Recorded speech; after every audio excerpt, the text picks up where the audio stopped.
Hello students, आज अपन पढ़ेंगे class 10th की मैथ का चैप्टर द्विघात समीकरण और उसमें से जो बोर्ड एग्जाम में आपके जो पूछे जाने वाले मोस्ट इंपोर्टेंट जो प्रश्न है उनको सोल्व करेंगे। देखिए, ये प्रश्न है द्विघात समीकरण का। इसका जो फॉर्मेट होता है वो होता है a x square plus b x plus c equal to zero. तो अपन को इस प्रकार का समीकरण दिया हुआ है और इसका विकर्ण कर यानी कि डिस्क्रिमिनेंट ज्ञात करना है और उसके बाद उसके मूलों की प्रकृति ज्ञात करनी है। ठीक है, तो बोर्ड पे देखते हैं पहले, उसके बाद समझते हैं ये क्वेश्चन करेंगे। सबसे पहले देखो कि विविक्त कर क्या होता है। तो इस प्रकार का जो समीकरण होता है उसका विविक्त कर क्या होता है। जो अपन श्रीधराचार्य विधि से इसके मूल ज्ञात करते हैं उसका एक पार्ट होता है, जैसे कि ये minus B plus minus under root 4 A, sorry यहाँ बी स्क्वायर आएगा, B square minus 4 ac, B square minus 4 ac upon 2a। अब आपको यहाँ पे ध्यान देना है, ठीक है ना, कि इसमें क्या चीज क्या है। ठीक है, अब जो इसका जो x की जो वैल्यू है ना, कैसे निकालेंगे। यहाँ पे x वेरिएबल है, इसकी वैल्यू निकालने के लिए अपन ये वाला समीकरण यूज करते हैं, इसको श्रीधराचार्य विधि। अब इसमें देखो, ये जो b है ना वो इसका मान है, इसका जो गुणांक होगा x का वो यहाँ पे b होगा। यहाँ पे बी स्क्वायर, इसी का यहाँ पे स्क्वायर करेंगे और 4 और ए सी, तो ए बात यहाँ पे एक्स स्क्वायर का गुणांक ए होगा और सी यहाँ पे जो अचर पद होगा वो सी होगा और ए यहाँ पे ये वाला एक्स स्क्वायर का गुणांक होगा। तो आपको ये सवाल, ये श्रीधराचार्य विधि की जो सूत्र है इसके अंदर ए बी सी क्या है ये आपको समझ में आ गया होगा। ठीक है, समझ में आया नहीं आया, आ गया होगा ना। तो अब एक काम करते हैं, अब इसके बाद अपन देखें विविक्त कर क्या होता है। तो जो ये वाला जो पार्ट है ये विविक्त कर कहलाता है, यानी कि विविक्त कर क्या है, बी स्क्वायर माइनस 4 ac, इसकी जो वैल्यू है ना वो विविक्त कर कहलाता है। और अपन इस विविक्त कर को देख करके ही, ये विविक्त कर है इसको देख करके ही इसके मूलों की प्रकृति अपन ज्ञात कर सकते हैं। ठीक है, मूलों की प्रकृति क्या है, जैसे कि इसके मूल वास्तविक होंगे या वास्तविक नहीं होंगे। अगर वास्तविक होंगे तो दोनों मूल एक जैसे होंगे या अलग अलग होंगे। ठीक है, तीन कंडीशन होती है इसमें। ठीक है, या तो वास्तविक नहीं, वास्तविक नहीं, ठीक है। दूसरी है वास्तविक होंगे लेकिन वास्तविक में दो भिन्न भिन्न, ठीक है, और दो समान, जैसे कि 1/2 1/4 ऐसे दो मूल हो सकते हैं और यहाँ पे जैसे 1/3 ऐसे सेम मूल होंगे। ठीक है, तो अब अपन इस सवाल के हिसाब से इसका बी स्क्वायर के हिसाब से इस प्रकार से अपन चेक कर सकते हैं। ठीक है, तो अब विविध कर ये अपन ने पता कर लिया। अब इसके हिसाब से मूलों की प्रकृति कैसे याद करेंगे। देखिए, इसकी वैल्यू है ना, यानी कि बी स्क्वायर माइनस 4ac का अंडर रूट अगर 0 से बड़ा है तो दो भिन्न भिन्न, और अगर 0 के बराबर है तो दोनों समान। ठीक है, मूल समझ में आ गया होगा। और अगर ये 0 से छोटा है यानी कि बी स्क्वायर माइनस 4ac, यहाँ भी लिख देता हूँ बी स्क्वायर माइनस 4ac, अगर ये छोटा है 0 से, ठीक है, 0 से छोटा है तो इसकी वैल्यू काल्पनिक आएगी। ठीक है, काल्पनिक वैल्यू आएगी तो इसके कोई वास्तविक मूल नहीं, कोई वास्तविक मूल। तो ये सिचुएशन आपके समझ में आई होगी।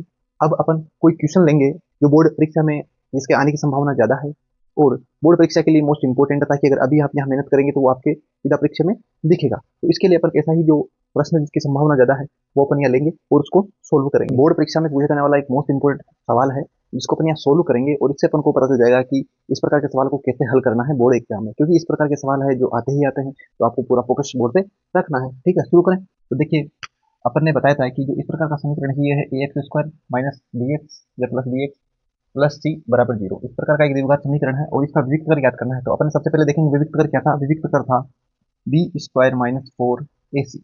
ठीक है, आपको पता ही ये वाला ए है जो एक्स स्क्वायर का गुणांक है, ये बी है और ये सी है। तो इसके बराबर देखते हैं बी स्क्वायर यानी कि माइनस 4 का स्क्वायर कितना होगा, माइनस 4 का स्क्वायर माइनस 4, ए की जगह 2 और सी की जगह 3।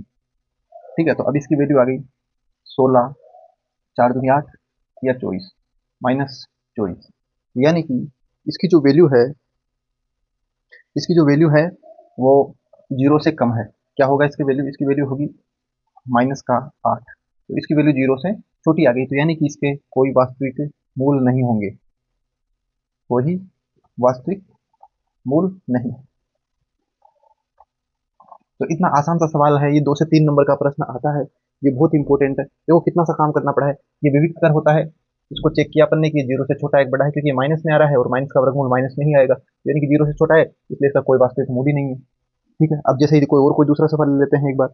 यहाँ पे इस प्रकार का समीकरण दिया है और बी की वैल्यू यहाँ पे के रख दी है इन्होंने। ठीक है, और ये कह रहे हैं कि के का मान ज्ञात करना है और इसके दोनों मूल क्या है, बराबर। तो अपन को पता है, अभी अपन ने देखा था कि अगर दोनों मूल बराबर है तो इसका विविक्त कर है वो 0 के बराबर होगा, यानी कि under root B square minus 4ac बराबर होगा 0 के। ठीक है, तो एक बार रख के देख लेते हैं 0 के। तो बी स्क्वायर यानी कि के स्क्वायर माइनस 4ac, 4 गुणा 2 गुणा 3 बराबर होगा 0 के।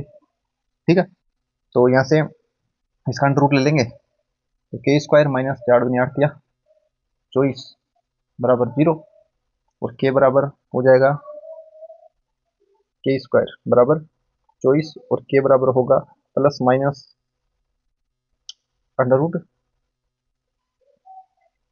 24, 4 गुणा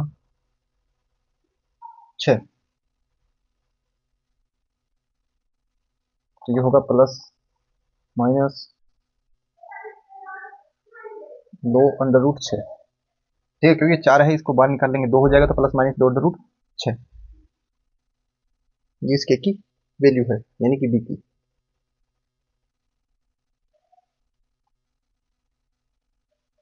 ठीक है, तो ये इसकी के की वैल्यू आ चुकी है प्लस माइनस 2 अंडर रूट 6। तो इस प्रकार के कितने सरल सरल से जो सवाल है वो बोर्ड एग्जाम में पूछे जाते हैं।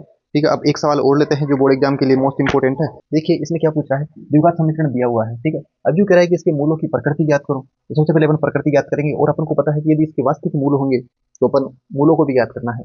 तो सबसे पहले इसके मूलों की प्रकृति ज्ञात करने के लिए क्या करना है, अपन को इसका विविक्त कर निकालना है।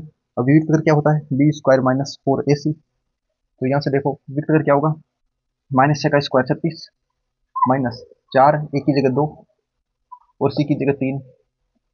तो यहाँ पे आ गया 4 में 8 के 24, तो 36 में 24 गया तो अंडर रूट के 12। तो ये अंडर रूट के 12 है जो क्या है, 0 से बड़े है, 0 से बड़े है ना, तो इसका मतलब दो भिन्न भिन्न वास्तविक मूल होंगे। ठीक है, अगर ये 0 के बराबर होता तो दो एक समान मूल होते, जो कि अपन ने वीडियो में अभी बताया है आपको। अगर आपने ये वीडियो ध्यान से देखा होगा शुरू से कॉन्सेप्ट समझ के, तो आपको कोई दिक्कत नहीं आ रही होगी।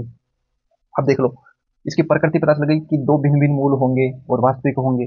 ठीक है, तो ये क्या है, मूलों की प्रकृति। अब अपन को मूल भी याद करना है, तो मूल याद करने के लिए अपन को क्या करना है, x बराबर minus B plus minus under root B square minus 4ac upon 2a।